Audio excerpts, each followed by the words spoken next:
Okay, so today I'm going to be doing the second installment of the Fizz Trident. Um, it's really cold in my basement right now. I probably should have worn a sweatshirt again. I don't know why last time. It's because I'm from New England and it's like 20 to 30 degrees every day right now. Or not colder, that's like when it's warm out, it's 20 to 30 degrees. But so I'm going to be working on the Fizz Trident. As you can see, this is the progress from last time. It looks a little bit better on this camera. This is my GoPro. It wasn't charged last time, but thankfully it is this time. And I don't have to keep adjusting it, which is good, because it's fisheye lens, so it just kind of, you can see everything. Also, excuse me if I'm yelling, I'm listening to music. Obviously, because of the weird silence and just hearing myself talk a lot was really awkward last time, because I did it for like half an hour straight. But yeah, so we're going to start today with some sanding. I'm going to use the 60 grit, if you remember, it's the really coarse one. Then the 150 grit, which is a smoother one, and then from there I'm going to see how it looks, and I'm going to use the heat gun again. So I guess I'll just start right away.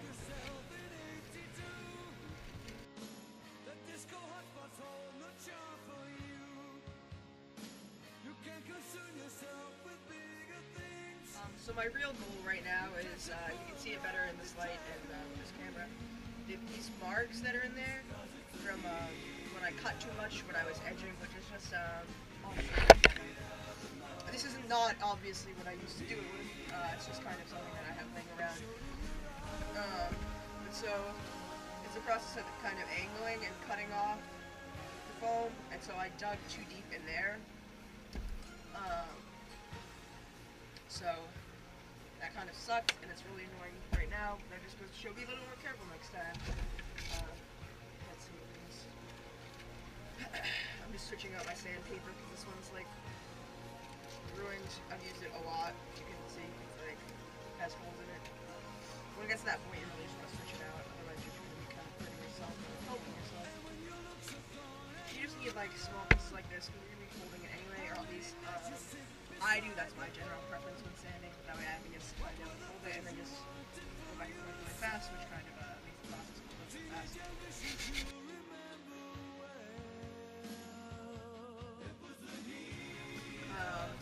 You can see it's starting to come along a little better up here.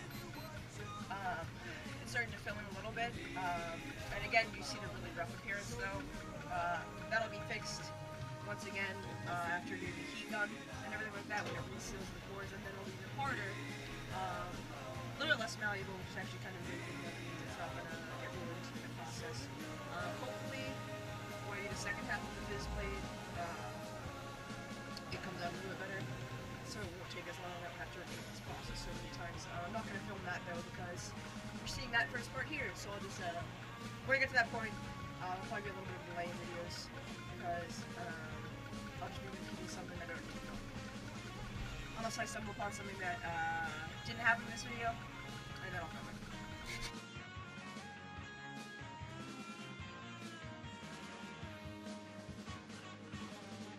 I wonder why I keep like changing the angle that I'm doing this at. It's because I have a few cuts on my hands and it kind of hurts. Like I cut in here yesterday with cardboard at work. I accidentally pulled a piece of my nail out on the side of my middle finger on my right hand, which is my dominant hand, obviously. But so it just kind of hurts a little bit, so it's a little bit awkward to sand right now. But I'm doing it anyway. Once in a while, make sure you're cleaning off the sandpaper because it does build up the foam pieces or foam residue particles. Let's go with particles. It builds up on there and just makes it so it's really, really slow to continue sanding. You just want to clear off the foam once in a while too. That way you're just not sanding it into itself and it just kind of gets all weird and gross.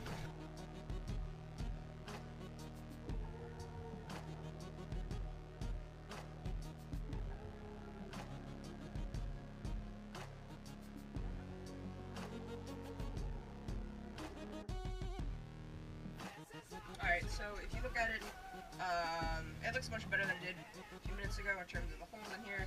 So I'm going to go over it with the smoother sandpaper, the 150 grit, and then I'm going to start on the heat gun. What sucks is like in here, so it's like so thin that you got to be really careful sanding it. I don't want to rip it off, especially like up in here too. So, yeah.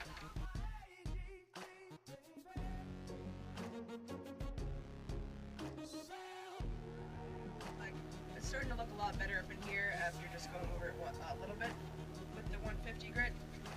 Also be careful, like I keep touching my face, it's because my nose, I feel like I have to sneeze. I also need to blow my nose, but there's no tissue down here. So I'm just kind of ignoring it, but my nose isn't running, but it's just like, whatever. Anyway, so you can tell though that it's like a lot smoother in here than it is down here. That's after a little bit with the 150, and you can see that it's starting to really smooth out. Those holes are really starting to disappear, so it's looking nice.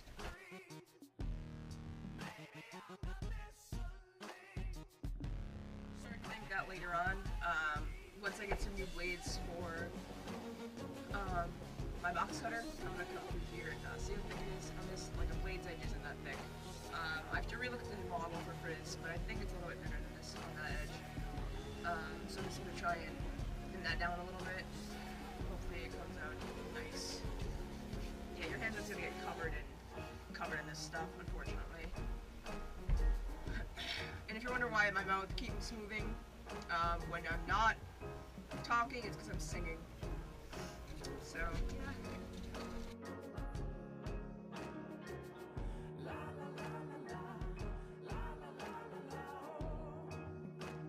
Your arm is also probably going to get kind of tired in this process. I just keep going anyway because I don't really like taking breaks. It's really annoying to me. I just like to get it done. But yeah.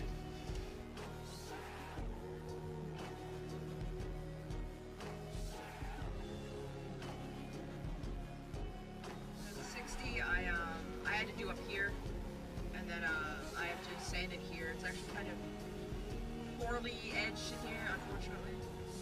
But yeah.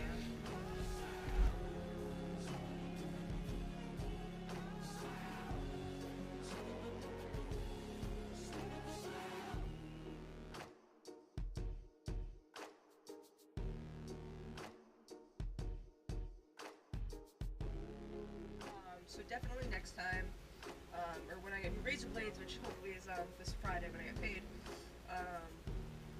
I'll be able to go in here. I need to get an X-Acto knife or replacement blades. I have a knife. I need blades for that too, but hopefully I can get in here and just really detail it, because it's hard to get in there and get it down, because it's supposed to be a lot thinner there, but it's not, because it's hard to work with really dull blades and thick blades. Okay, so I finished sanding. Looking decent. A lot of the holes are filled, which is nice. Now you know what comes next. I'm gonna heat gun again. Plug that in first.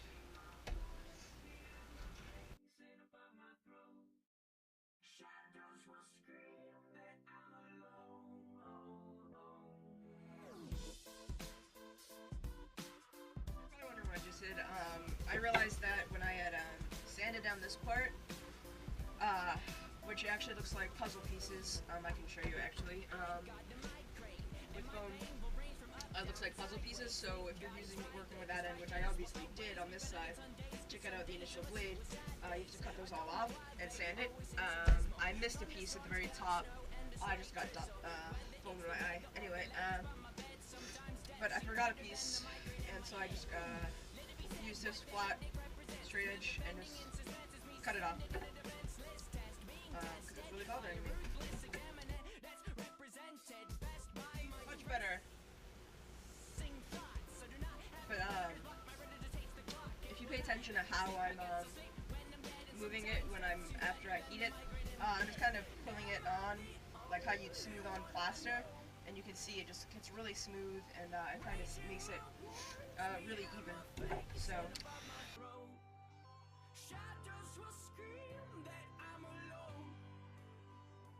A lot nicer in there.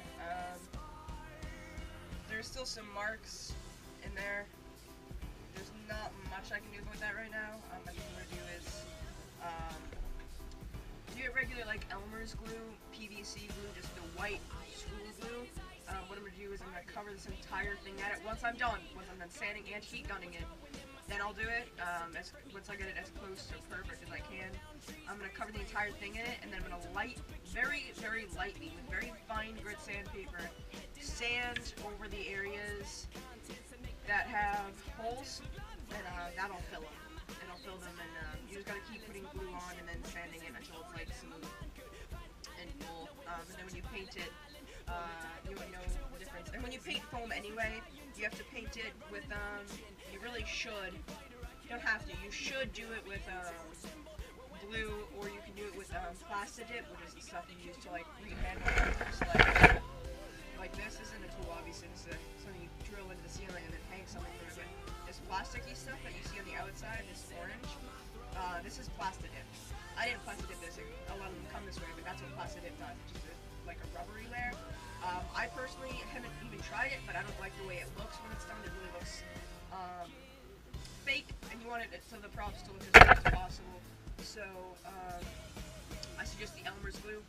Also, if you wanted to resin and Bondo something to make it really hard and it started as foam, you're going to want to do the glue, and then you're going to want to do that stuff, and you're going to have to do layers of it, but it'll make it really hard. But that's, the glue really is really good for everything in terms of getting stuff to stick to foam.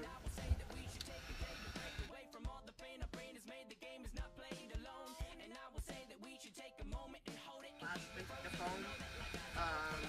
When you're doing that, that's generally when I know to stop. Look at how smooth it's getting though. And you can see that it's like just angled and nice. But yeah, you can actually, I wish you could feel through the camera. It just gets really hard. Like if you leave Play-Doh out too long, that weird crusty feeling, it starts to kind of feel like that where you've heated it up over and over again. Because you're actually changing the molecular layout of it in a way. You're heating it, you're causing it to expand, and then you're causing it to seal again really fast. But every time you do that, you're sealing it more and more. It's essentially the same as the process of heating and cooling something like water on cement. If you keep heating it, like freezing it and defrosting it, it's gonna cause cracks, and as the cracks get bigger and bigger and bigger.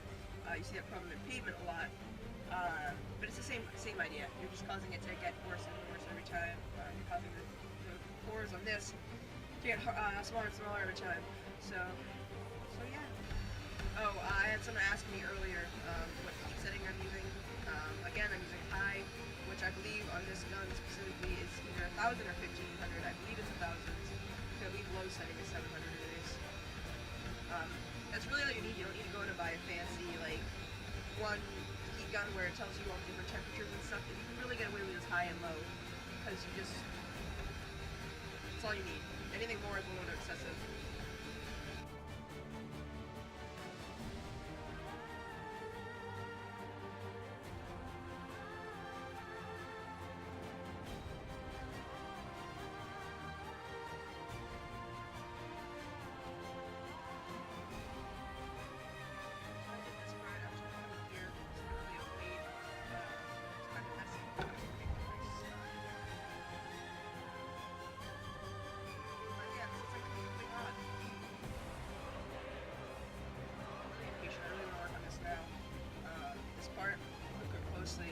It's just like kind of uneven. It's kind of all this where I want it to be nice and thin and smooth, but it's not, and I can't really do anything about it right now without really messing this entire thing up. I don't want to do that because I spent time on it.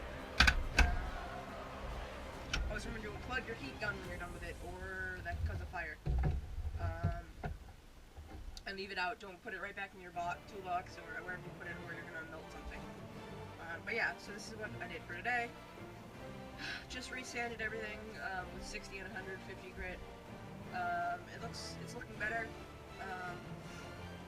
So yeah, so next time, probably end of this week, I'll come in and I'll let you watch me just go over everything with an X-Acto knife and my box cutter. Get really a little bit more detail in there. And then after that, after I cut everything again, I'm going to have to re-sand everything with 60 and then 150, and then re-heat gun everything, and then this will be done. I would have to repeat that process a few times, depending, but and then it'll be done. And I'm going to re-sand this as well next time, probably. or I'm just gonna edge it with a knife. Either way. But yeah, so I hope you liked this video. If you have any questions, comments, feel free to ask or leave them. If you liked it, feel free to like the video. If not, unlike it, leave me a reason why you didn't like it, and I'll try and improve for next time. I hope to help